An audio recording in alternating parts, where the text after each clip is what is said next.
This is The Ben Shapiro Show. The Ben Shapiro Show is sponsored by ExpressVPN. Protect your online privacy today at expressvpn.com/Ben. Well, you've heard me talk on this show for a long time about the cultural dominance of the left, and you can feel it in nearly every area of American life.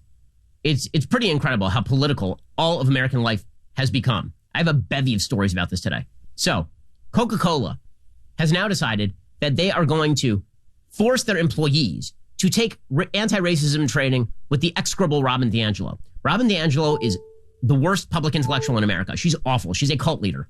If you read her book, her garbage book, White Fragility, the entire argument that she makes is that black people cannot take care of their own future, that white liberals like Robin DiAngelo have to take care of black people's future, that black people, by dint of being black, are systematically discriminated against, and that white people who fail to recognize this suffer from white fragility, the only solution to which is to listen to Robin DiAngelo and what she tells you. The only way that you can clear yourself of the racist drippings that have adhered to you is by taking a $20,000 diversity course from Robin DiAngelo. So Coca-Cola duly did this because this is what corporations do. Corporations are afraid of liability.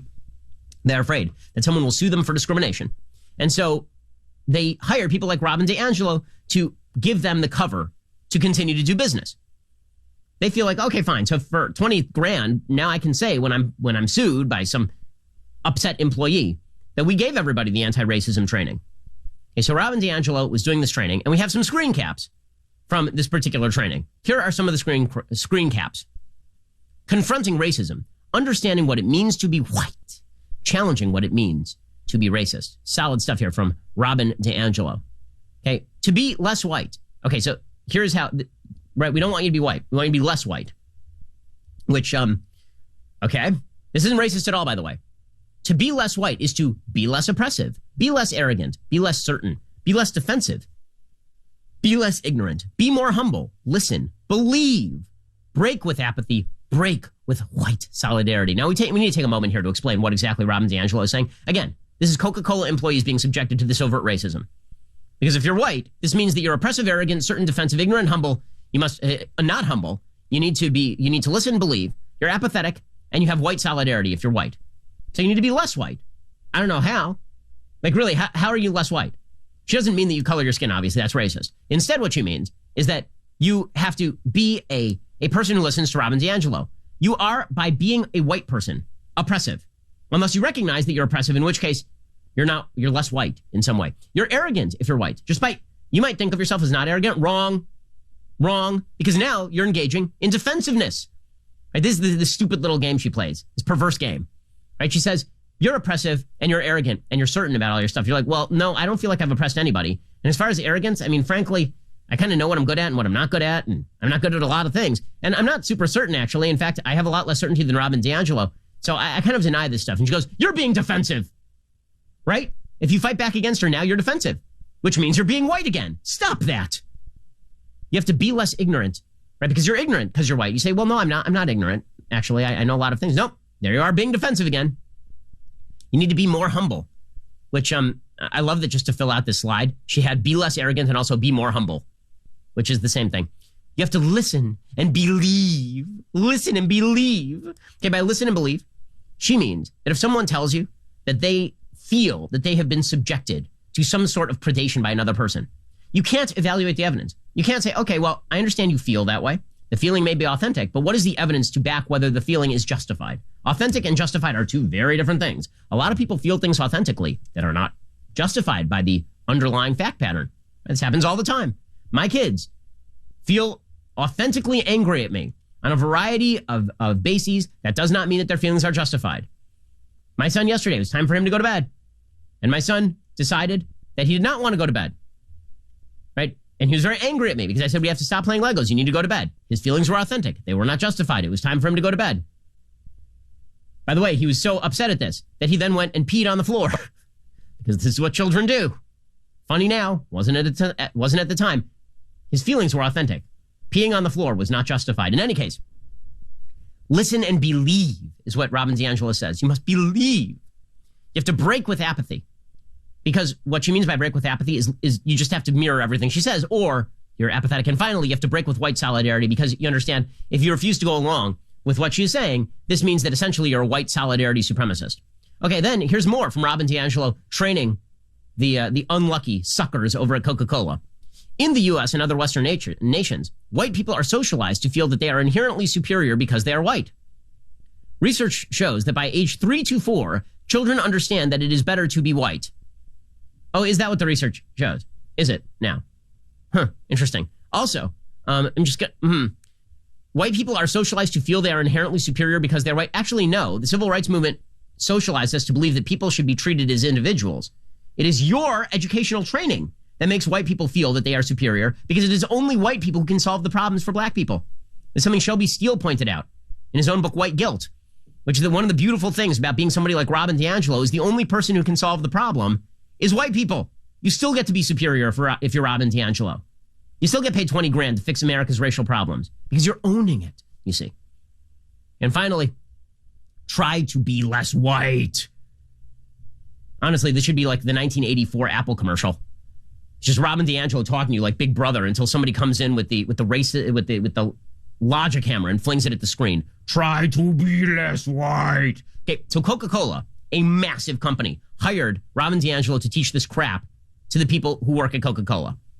Yes, your corporate overlords, they're willing to buy into this stuff. Now, question, why are they willing to buy into this stuff? The reason they are willing to buy into this stuff is for really 3 reasons. 1, the people who are buying into this stuff do so because they're afraid of boycott. And they're afraid really of publicity. They understand that if you are perceived as a liberal corporation, fewer people are going to come after you. Right? That is a rationale for doing this.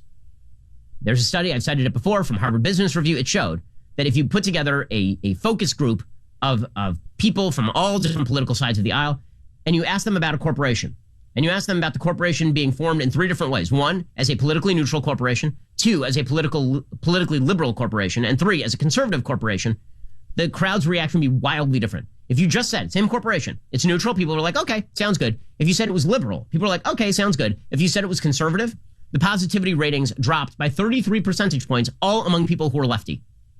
Coca-Cola understands this. If they are perceived to be the lefty corporation, they understand that people on the right will still buy Coke, and people on the left will be more apt to buy Coke and less apt to go after them. So that is reason number 1. Reason number 2, it shields them from liability. And reason number 3, because most of the people who now run these corporate boards are people who are liberal, they have no systemic intellectual defense against the hard left. People who are liberal and innately believe in the guilt of the United States, but they also believe in certain individual rights. The problem is if you believe in the innate guilt of the United States and the innate evil of the United States, it's very hard to also believe in the goodness and rightness of the individual rights upon which the United States is predicated. You can't both believe that America's ideas start in 1619 and that America's ideas start in 1776. These are mutually exclusive beliefs. So you got to pick. A lot of liberals are picking 1619 because it makes them feel better about themselves. We'll get to more of this in just 1 second. First, I don't know about you, but I feel like I'm always looking at a screen these days. Well, sometimes you just want to unplug from the screen, but you still want to listen to music, right? Or you want to listen to a podcast or something. This is why you need great wireless earbuds that are not going to cost you a fortune. You need Raycon wireless earbuds. Raycons are built to perform anywhere, anytime, with water and sweat-resistant construction and Bluetooth that pairs quickly and seamlessly. With enough battery life for 6 hours of playtime, you can unplug for quite a while. Raycons come in a range of stylish colors with a comfortable in-ear fit for a more discreet look. The best part? Raycon makes great sound accessible to everyone with wireless earbuds starting at half the price of other premium audio brands. Raycon is offering 15% off all their products for my listeners. Here's what you've got to do to get it. Go to buyraycon.com/Ben. That's 15% off at buyraycon.com/Ben. BUYRAYCON.com/Ben. I use Raycons because they fit my ear perfectly. They come with a card. That card has on it a variety of fits. You can actually customize these things to fit your ears so they're not going to fall out when you don't want them to. BuyRaycon.com/Ben for 15% off again. That is BuyRaycon.com/Ben. Okay, so that's what's happening over at Coca-Cola. And this sort of stuff has infused so many different corporations. You see it obviously over at Disney. Right? Not only did Disney plus Lucasfilm decide to fire Gina Carano for no good reason, simply because she didn't go along with the woke left, but now they've decided to hit the Muppets with an offensive content label. Now, this was the most predictable thing in all the land. They announced that you'd be able to watch the Muppets on Disney Plus. I immediately tweeted out that within 3 weeks, The Swedish Chef would be canceled. Right? This is perfectly obvious. I was wrong. It didn't take 3 weeks. It took 3 days. Disney has now slapped The Muppet Show with an offensive content disclaimer. The disclaimer shown prior to every episode warns viewers the show features stereotypes and, quote, mistreatment of people or cultures. This program includes negative depictions and or mistreatment of people or cultures. These stereotypes were wrong then and are wrong now. Rather than remove this content, we want to acknowledge its harmful impact, learn from it, and spark conversation to create a more inclusive future together, says the disclaimer. No. Rather than remove the content, you want to make money off the content. Let's all get real here. You want to make money off the content while dissociating far enough from the content that you can claim that you're not making money off the content because it's all about the money making. It is unclear exactly what Disney considers to be offensive on the show. Some characters have depicted Native American, Middle Eastern, and Asian people. They're Muppets. The warning also appears in front of Bambi. Well, not Bambi, rather. Bambi's okay because it's just about deer, right? Aristocat, Dumbo, Peter Pan, and of course, Swiss Family Robinson. All great movies, all apparently unmentionable. Hey, and then you've got Cartoon Network now pushing anti-racism. Okay, so you've got Robin DiAngelo not just teaching Coca-Cola, but mainstreamed into Cartoon Network. Now, it's one thing to get mad at the Muppets from 1987 for telling a joke that you now consider culturally insensitive 30 years later. It's another thing to get mad at Cartoon Network when Cartoon Network is literally just putting out PSAs mirroring for children, mirroring Robin DiAngelo's talking points on racism and indoctrinating kids into overtly racist garbage. Here's the Cartoon Network pushing what is obviously racism. Well, I'm not an alien, but it definitely matters to me that I'm black. Yeah, it makes a difference that I'm white. I know the two of us get treated very differently. My experience with anti-black racism is really specific. Other people of color experience other forms of racism too. But you won't see any of that if you don't see color. Can we get a rewrite where we appreciate each other without erasing what makes each of us different? Okay, but it's gonna add a couple hours to the shoot. I can make it work. Open. You were rolling just now, weren't you? Can't we just slap some graphics on this and call it a day? See color, be anti-racist. Shut up, racist children. See color, be anti-racist. We'll get to more of this in just 1 second. First, when you're running a business, HR issues can absolutely kill you. Wrongful termination suits, minimum wage requirements, labor regulations, and HR manager salaries aren't cheap. They're an average of $70,000 a year. Bambi, spelled B-A-M-B-E-E, was created specifically for small business. You can get a dedicated HR manager, craft HR policy, maintain your compliance, all for just $99 a month. With Bambi, you can change HR from your biggest liability to your biggest strength. Your dedicated HR manager is available by phone, email, or real-time chat. From onboarding to terminations, they customize your policies to fit your business and help you manage your employees day to day, all for just $99 a month. It's month to month, no hidden fees, cancel anytime. You didn't start your business because you wanted to spend time on HR compliance. Let Bambi help. Get your free HR audit today. Go to Bambi.com/Ben right now to schedule that free HR audit. That is BAMBEE.com/Ben. Spelled BAMBEE.com/Ben. HR, it's something you got to get done. It can be a real headache, but there's no reason to spend tens of thousands of bucks when you can head on over to Bambi.com/Ben right now and schedule that free HR audit. That's Bambi.com/Ben. So, yes, we are all supposed to see each other as people of different colors whose experiences are completely non-understandable. I cannot understand your experience in any way. And because I can't understand your experience, this is the Robin DiAngelo stuff, I have to listen and believe. I can never try to assess whether your opinion on a matter is non-factually or evidentiarily based. Instead, I have to listen and believe because, you see, I see color. So I'm an anti-racist, which means I have to listen and believe whatever you say and presumably accept all of your policy recommendations as well in order to destroy the systems of power. This is being taught to children at Cartoon Network. To children. Yeah, you wonder why people feel like they are under assault? Because they are under assault. Alrighty, coming up, the New York Post reports on another incident of a person essentially losing her job for not being woke enough. Doesn't matter if she's on the left, she just ain't woke enough. This is the Ben Shapiro Show.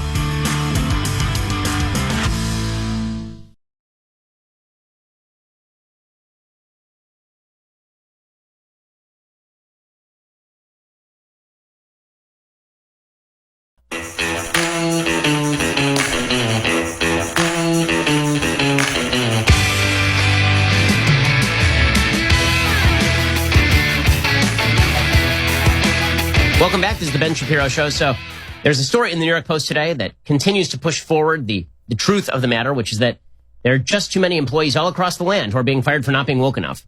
A veteran Bronx superintendent, once praised by Chancellor Richard Carranza for her successes in the classroom, claims her career was derailed by his equity agenda, forcing her to take a demotion in a desperate bid to preserve her pension, according to a $150 million lawsuit. This $150 million lawsuit. Karen Ames is a 30-year Department of Education employee. She said she was targeted by Carranza's disrupt and dismantle campaign to oust or marginalize longtime employees because she is over 40 and Jewish.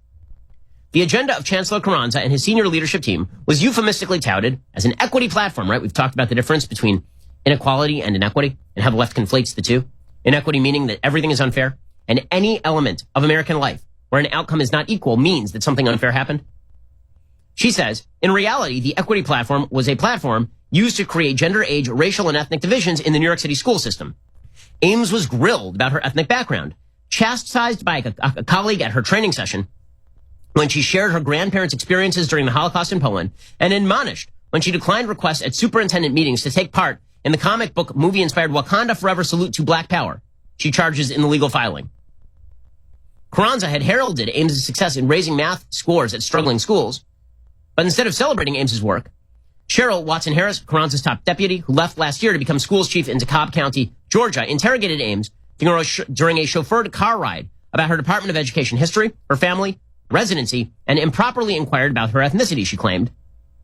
At an implicit bias workshop where superintendents were asked to tell their personal stories, Ames talked about her grandparents' loss of 2 children during the Holocaust, only to have colleague Rashida Amon tell her, "You better check yourself," the lawsuit alleges. "This is not about being Jewish. It's about black and brown boys of color only," court papers quote Amon as scolding. See color, be anti-racist, guys. It's so nice.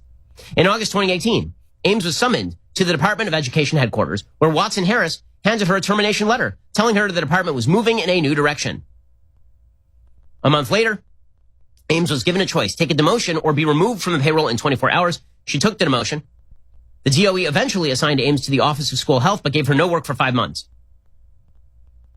So, so they got angry at her because she wouldn't give the Wakanda Forever salute.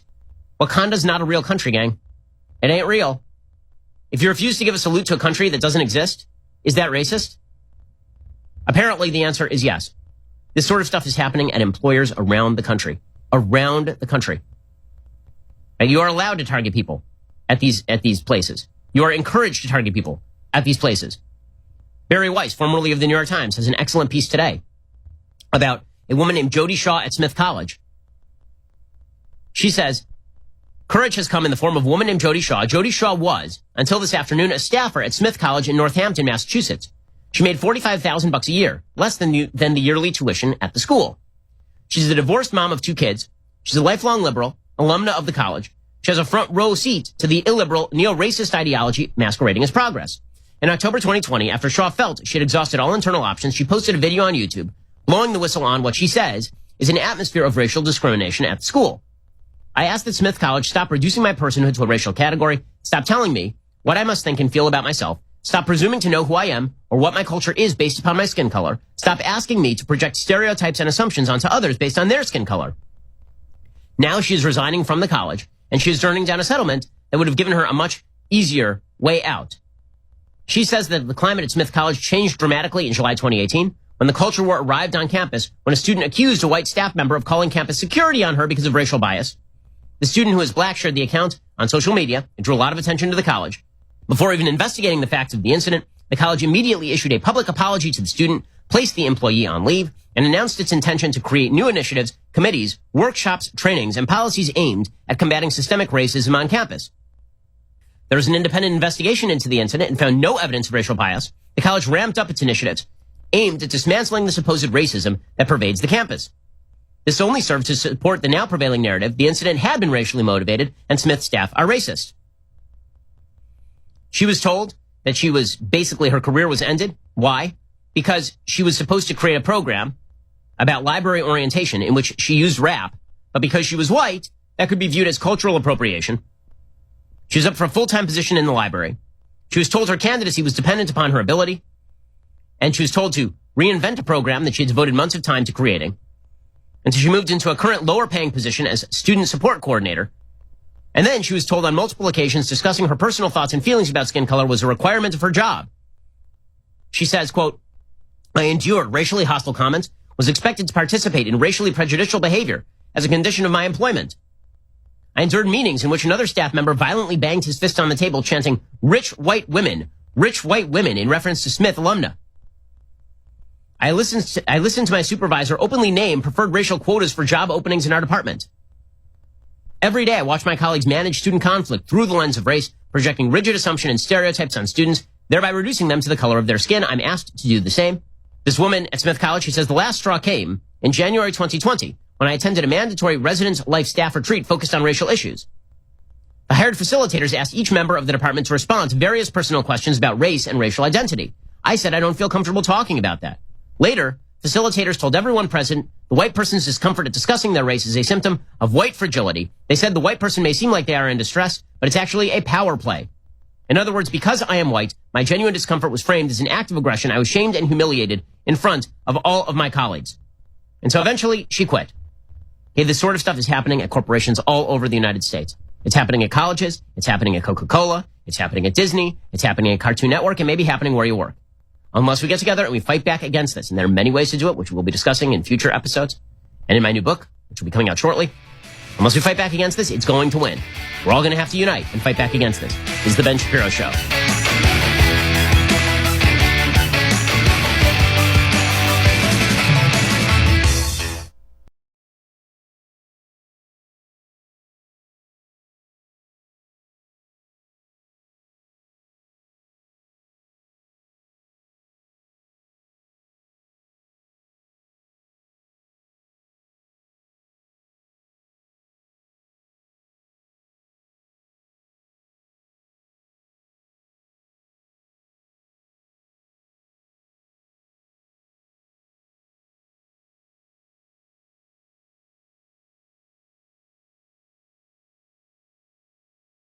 This is the Ben Shapiro Show. So let's jump into the mailbag. If you want to get your questions answered in the mailbag, you should become a subscriber over at dailywire.com/subscribe. When you do, you should check out the promo code debunked, because we have a brand new series coming out over at Daily Wire in which in less than 15 minutes I debunk a common leftist argument. You'll want to check it out. When you use promo code debunked, you get 25% off at dailywire.com/subscribe. Plus, you get to ask me questions in the mailbag. Chris says, any idea why Democrats in the media are turning on Andrew Cuomo regarding the nursing home scandal? This is very unusual. Democrats protect their own. So why are they not protecting him anymore? Did he tick off some very powerful people? Any speculation on what is going on here? Well, I think there are a couple things going on. One, it was perfectly obvious from last year he was doing all this stuff. I mean, we reported on it on the show. There's not a single conservative in America who didn't know that Andrew Cuomo was lying about people dying because he put people with COVID back into nursing homes in New York. Every single conservative in America knew about this. The media covered it up until after the election because it was convenient to them. So the question is, how long can you keep the lie going before it collapses? Second, the media have an interest in covering stories late, right? They never want to cover stories on time because that would ruin their narrative. But if they cover the story later, now when you come back at them, you're like, yeah, where were you covering Cuomo? They go, well, we covered Cuomo. I mean, if it hadn't been for us, Cuomo would still be in office. It's like, yes, but the timing matters just a little. You see them do the same thing with Hunter Biden. A month after the election, suddenly it's like, oh, look, Hunter Biden has been under federal investigation since 2018. Oh, you know when that story would have been super useful to know? Maybe like when it was first reported by the New York Post in October. But then now that, you know, you can't say we ignored the Hunter Biden story, guys. We're objective journalismists. We are incredible at our journalisming. So you should definitely 100% trust us from now on. So it's a combination of the fact that this thing was going to come out anyway, and also Cuomo became not useful to them. Plus, Letitia James, who's the AG over there, probably has her eye on the governor's seat. And so a good way of making sure that you become the next governor is to take the current governor and absolutely pile drive him, which is what she just did. And, of course, Bill de Blasio also reaching the end of his tenure as New York mayor. You never know. Maybe he wants to run for governor, which is crazy, but he might do it because he's a crazy person. He ran for president. Why not? And he hates Cuomo. So a lot of Democrats in New York really, really do not like Cuomo. He was a convenient club to be used against Trump and Republicans, but he's not well liked in the Democratic Party, for sure. And Mary says, Ben, I listen to you every day. I value your brilliance and courage. I want to know if you are in support of the recent move to amend the Constitution to require congressional term limits. Do you think it has any chance of succeeding? You know, it is possible it has a chance of succeeding. To pass a constitutional amendment requires an enormous amount of support. Right? You have to have 3/5 majority in the House, and you have to have a 2/3 majority in the Senate, and then you have to have 3/5 of states approve. So it's a very high bar to get a constitutional amendment. Getting politicians to vote for term limits against themselves is sometimes rather difficult, but it certainly is popular. I think most Americans tire of our politicians. And I used to be very anti-term limits because I think that Americans should have the ability to vote for good politicians over and over and over. But there's obviously something in the brain that happens once you have voted for a politician 3-4 times where you're like, oh, that person owns the seat. No one should ever be perceived to own the seat. So I could see coming around to changing my position on term limits for sure. Walter says, greetings, Ben. Are there steps we can take at the state and local level to mitigate executive orders? I realize your answer will empower the left to do the same with conservative orders. I'm okay with that, since these policies should rightly come from Congress. P.S. Health and happiness to your family. Well, I appreciate that. As far as things you can do at the state and local level to mitigate executive orders, well, you can say we're not going to help you implement them. And you can say our state officers are just not going to help. You see this with the left already with regard to sanctuary cities. So sanctuary cities are basically places where the local law enforcement says we're not going to cooperate with the feds. If you want to do the dirty work, do it yourself. You can certainly see that happen with regard to everything from tax enforcement to immigration to anything else that the left particularly loves. But, as far as everything, there's a theory that basically says that if the federal government does something deeply unconstitutional, up to and including executive orders that are unconstitutional, that the state governments should not only do that they should overtly go up against the feds. It shouldn't just be, listen, we're not going to help you out enforcing these orders. It'll be, we're going to use resources to stop you from enforcing those orders. You've seen this sort of stuff in America's past. It doesn't always end with civil war. Very often it ends with negotiation between the states and the federal government. And there was an attempt at nullification in the 1830s, and that ended with essentially a deal cut in Congress to avoid the conflict. You could see something like that again, because nobody is interested in actual all-out civil war. Sam says, Marxism aimed to divide people by class. It seems like today's version of this is aiming to divide people by race, while continuing to pursue the same underlying policy. Does this seem accurate? How are race and class warfare similar and different? So this is 100% right. So basically, in the 1960s, there was an attempt to transmute Marxist theory into race theory. The basic idea was this. Class theory suggests that we are all members of identity groups called classes. You are a middle-class person, you are a rich person, you are a poor person, you're a member of the proletariat, or you're a member of the bourgeoisie, and you identify strongly with people of your class. There's only one problem. This is not true. People generally do not identify strongly with people of their own class. Not only that, but most Americans don't see America as a place of class warfare, because we all hope to be rich someday. Most people who are rich have not been rich at some point in their life. I did not grow up rich. Thank God I now make a lot of money, right? This is something that I hope for everybody, and I think virtually everybody hopes for everybody. So it's very hard to do class warfare in a system where a lot of people start off as not rich and end up as rich. So instead, what the left said was that the inevitable theory of Marxist revolution based on class warfare, it's not going to work. And it doesn't describe the American system. Because what the left was trying to do is say that America created this rigid class-cased system. But that's not true. It was more true in places like Britain, where there was a hereditary class of the wealthy, right, who would pass on their lordships to their descendants. And you see this in shows from the BBC all the time.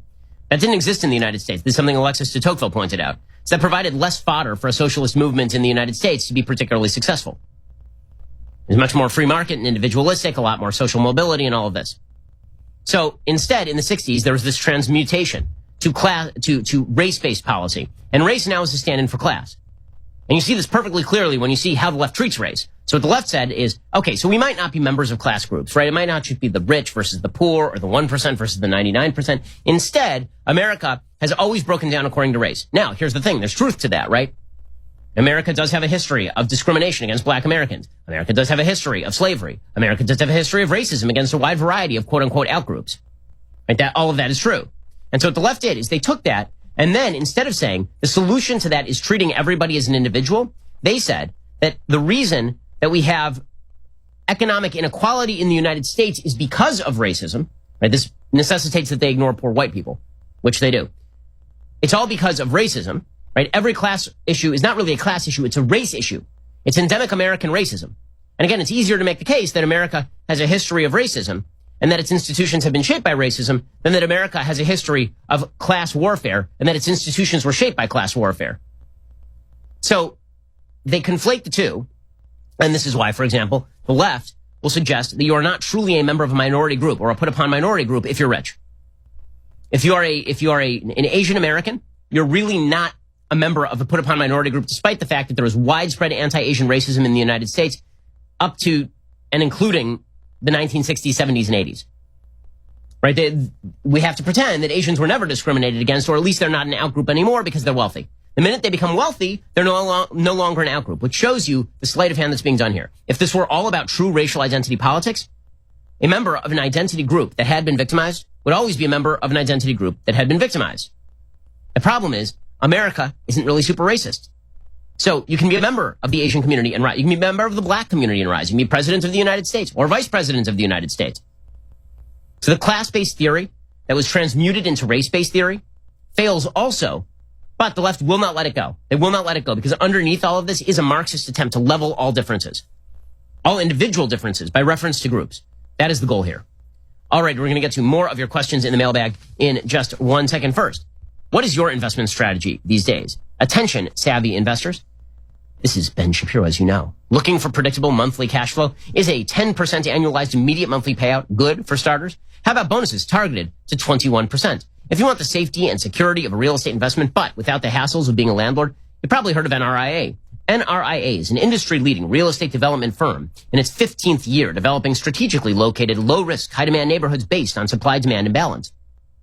They're a great fit for safety-oriented investors who want cash flow and diversification into carefully chosen real estate. Learn more about the NRIA Real Estate Development Fund at nria.net or call 800-800-1414. That is 800-800-1414. An offer of securities is only made by the NRIA Private Placement Memorandum. Read it first. Past performance does not guarantee future results. NRIA is a real estate development firm. Learn more at nria.net.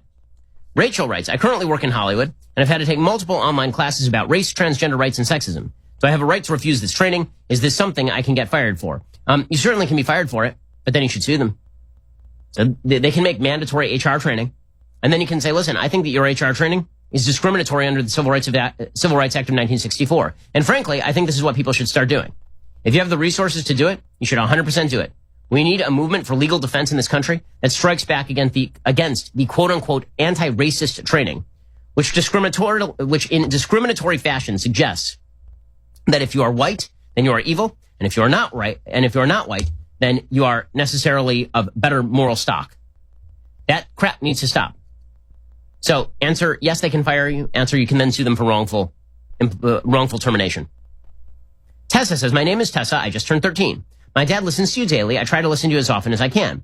I was hoping you could help me understand how to stand up for my conservative beliefs in a world that constantly tells me I'm wrong or bad for even believing them. Thank you for helping me stay informed about the world around me. I appreciate that, Tessa. That's very sweet. So, a couple of things. One, you should only speak up where you feel strongly and where you feel well informed. Because it's very easy for people to try and treat you badly and then treat you as though you're ignorant if you don't feel confident in arguing a particular point of view. Two, it is perfectly fair to say at the outset of a conversation about politics, I'm not going to have this conversation with you unless you fully acknowledge that I'm a fellow human being and I'm not bad for believing something different than you. If you believe that I am bad for believing something different than you, I'm not going to engage. You are fully justified in saying that because that's usually the first move. The first move is usually, well, you only believe that because you are a bad person or because you're mean or because you're cruel or because you're phobic or whatever. You're allowed to say, listen, I'm not going to even discuss this with you unless we stop with that crap right off the bat. And then get informed. Now, one thing I would say is if you're 13, I say this to all teenagers, do not use social media to make these arguments because social media lives on forever. Social media is the worst idea for young people ever invented. It is terrible. Social media might be a good way to educate yourself. It is a very bad way to speak out. Learn to argue in a way that you feel comfortable arguing verbally. Don't do it in writing. Do it face to face with people so you can form a common human attachment. Right now, too much of our argumentation is done online where people hate each other and can misinterpret text willfully in order to hurt you. So just don't use social media for that. Let's see. Emily says, I'm listening to the Bible in a Year podcast right now. I'm really enjoying learning more about the Old Testament. We recently read Leviticus 16, which talks about the Day of Atonement. It discussed this chapter in verses 6 through 10, where it mentions presenting the scapegoat to Azazel. What does the Jewish faith believes this to be? Can you explain more about this particular passage in Leviticus that describes the Day of Atonement? So Azazel is variously interpreted as Satan, or it is interpreted as Azazel being in like an actual place where you dispatch the goat it's essentially a sin offering. It happens on Yom Kippur. On Yom Kippur, the Day of Atonement, there are two goats. There's a lot taken. One of the goats is sacrificed in the temple. The other goat is essentially sent off to the wilderness. And the goat sent off to the wilderness is supposed to be symbolic of taking on the sins of the Jewish people collectively. And there's a lot of that in the sacrifices. The sacrifices are very much about the idea that really this ought to be you, right? We all ought to pay the price for our sins on a regular basis, but God spares us in his mercy. And therefore, as a symbolic reaction to that, as a symbolic acknowledgement of that, we make sacrifices. That's the basic idea behind sacrifices. A lot of debate in Jewish sources as to whether this was instituted sort of for people who were used to doing sacrifices, as was very common in ancient cultures, or whether we moved beyond it, stuff like that. But that is what it means. So there's an argument over whether this is supposed to be a sacrifice. Satan is not perceived, by the way, in Judaism as like an independent body anti-God. That's not how Judaism perceives Satan. Satan is known as the accuser in Judaism, and the idea is that he is actually the prosecutor, basically. So it's a motion to the prosecutor that the prosecutor ought to stop because we reckon it's a guilty plea, essentially, to the prosecutor is the idea.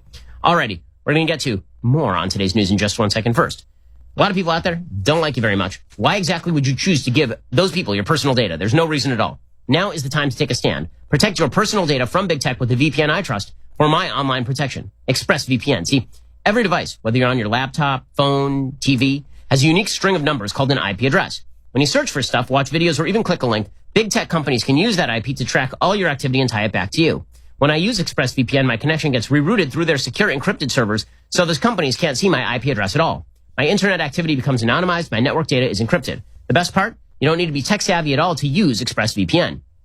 Just download the app on your phone or computer, tap one button, you're now protected. So, go check out ExpressVPN right now. I use ExpressVPN. I don't want anybody else to have my data. It's my data. Protect your internet activity with the VPN I use every day. Visit expressvpn.com/Ben to get 3 extra months for free on a 1-year package. That's expressvpn.com/Ben to get 3 extra months free. expressvpn.com/Ben. Go check them out right now and protect your data. Alrighty, coming up, NBC News is going after Governor Ron DeSantis because they are deeply afraid he's going to run for president. It's the dumbest hit piece I've ever seen. Also, the Huffington Post says that flight attendants should use your personal data against you if you happen to have the wrong views. This is The Ben Shapiro Show.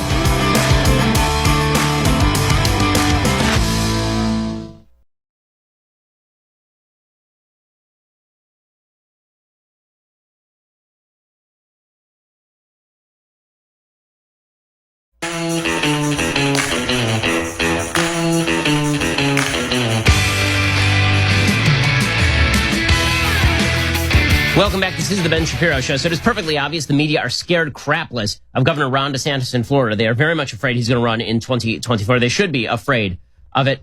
NBC News put out a botched hit piece going after Ron DeSantis over the weekend. It criticized him because he prioritized senior citizens and Holocaust survivors and veterans. I am not kidding you. So apparently it's bad to give the vaccine to Holocaust survivors, veterans, and senior citizens. You know, above like people who work at grocery stores.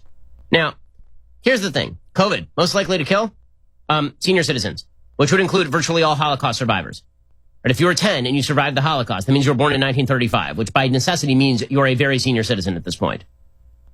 The piece was titled, Florida Governor Accused of Playing Politics with COVID Vaccine. It was first published on NBC News on Thursday. NBC News senior writer Corky Simasco wrote DeSantis' coronavirus vaccine distribution plan has been, quote, marked by chaos. And, quote, critics say he's been quick to recognize the political gold in these precious doses because the Republican governor, quote, ignored federal guidelines and prioritized getting senior citizens the vaccine first. Simasco wrote, when Holocaust survivors and Cuban survivors of the Bay of Pigs debacle, revered members of 2 other key Florida voting blocs got their first shots, DeSantis made sure he was there for the news conferences. Now the governor stands accused of using the COVID-19 vaccine to reward powerful political supporters and developers by setting up pop-up vaccination sites in planned communities they developed and where GOP voters predominate. Where are these places, by the way? Florida retirement communities, where, I mean, I don't mean to put too fine a point on it, but you are in a retirement community because you're in the senior citizen community, gang. Then NBC News quoted Florida Democrat Debbie Wasserman Schultz and Charlotte County Democratic Party Chair Teresa Jenkins. The story criticized DeSantis for boasting that a 94-year-old Korean War veteran named was vaccinated. NBC News issued a correction that inaccurately stated that a prominent donor to Governor DeSantis had ties to a specific vaccination site. So, I mean, bottom line is that here's the thing. They are literally accusing DeSantis of vaccinating seniors because seniors are disproportionately Republican in Florida. So question, is that why Andrew Cuomo killed all the seniors in New York? Really, if that's the way we're going to play this game, is that the way we're going to play this game? That the people who died in your state or were saved in your state are a direct reflection of your politics? Because it seems like then Andrew Cuomo wanted all the olds to die. Or is it possible that Andrew Cuomo did a bad job because he didn't protect the most vulnerable, and DeSantis did a good job because he is protecting the most vulnerable? I mean, this is absurd. Absurd. He prioritized getting senior citizens the vaccine. Of course he did. That is the only thing that science says you ought to do. But according to the media, no, don't worry, guys. We ought to be prioritizing on the basis of equity or some such nonsense. Meanwhile, United Airlines is now investigating a source of leaks on Ted Cruz's Cancun flights. This is a pretty amazing story for a reason I'll get to in just one second. According to the Huffington Post, United Airlines has launched an investigation into the source of leaks on GOP Senator Ted Cruz's controversial trip to Cancun, Mexico, as his fellow Texans shivered and died without power amid plunging temperatures. You know, if he hadn't gone to Cancun, they all would have lived. You didn't know that, did you? But it's true. It was that flight to Cancun that got all those people killed in Texas. The head of the flight attendants union is urging United to drop it. You're not kidding. So the airline is investigating. You're not supposed to leak information about who is on standby lists or wait lists or anything, you know, to the press, because that's privacy. And somebody did leak it because they don't like Cruz. Listen to this statement from the flight attendants. Okay, you ready? So first, the airline said, quote, "It's against United's policies to share personal information about our customers. We're investigating this incident." Sarah Nelson, president of the Association of Flight Attendants, defended the leak, and urged United in a tweet to drop the probe. She said Cruz is not just any customer, but, quote, "a public servant who has lied too many times." She added, "Hey, United, hashtag we are all the leak." Well, if you are, you should all be fired. I mean, I'm unaware of an exception to privacy rules because you don't like the politics of the person whose privacy you're protecting. But you see exactly what, by the way, check out ExpressVPN right now. Our sponsors over at ExpressVPN. Don't give your data to people who hate your guts. I mean, that's an unbelievable statement by the flight attendant. That union saying, you know what, we all leaked it because we don't like Ted Cruz. Well, then screw you. Is that the way we're going to play business here in the United States? So, anybody we don't like, at any business in the United States, you shop at a Republican business and we don't like you, and you buy something that's slightly embarrassing. You go to CVS to get that herpes cream prescription. We don't like your politics. We're just going to leak that right out there. We're just going to put that right out there because who cares? You're a bad person. You deserve it. That is not a standard of decency. That's a standard of nonsense and insanity. But that's where we are. People openly saying we can violate privacy rules if you don't like Ted Cruz. Can you imagine if somebody said the same thing about Alexandra Ocasio-Cortez? If some Texas-based flight crew said, you know, Alexandra Ocasio-Cortez, she was coming down to Texas to do this little photo op, and she was partying it up with her friends, and she was smiling, and she was really happy and everything. Can you imagine the blowback? It would be extreme. But if it's Ted Cruz, then of course, no problem at all. Not a problem ever, because Ted Cruz is a bad man. The standard, you're a bad person, so we can do whatever we want to you, is insane. But that is the standard that we are more and more quickly approaching every single day here in this country. We got to fight back against it. We have to fight back against it. Total madness. Alrighty, we'll be back here tomorrow with much, much more. In the meantime, go check out all of our other shows, including the Sunday Special with Gina Carano over at dailywire.com. Become a subscriber right now and check us out. I also have a brand new series coming out at Daily Wire. It's called Debunked, in which I go through the most common leftist arguments and debunk them for you. So go check us out over at dailywire.com/subscribe. Promo code DEBUNK for 25% off. This is The Ben Shapiro Show.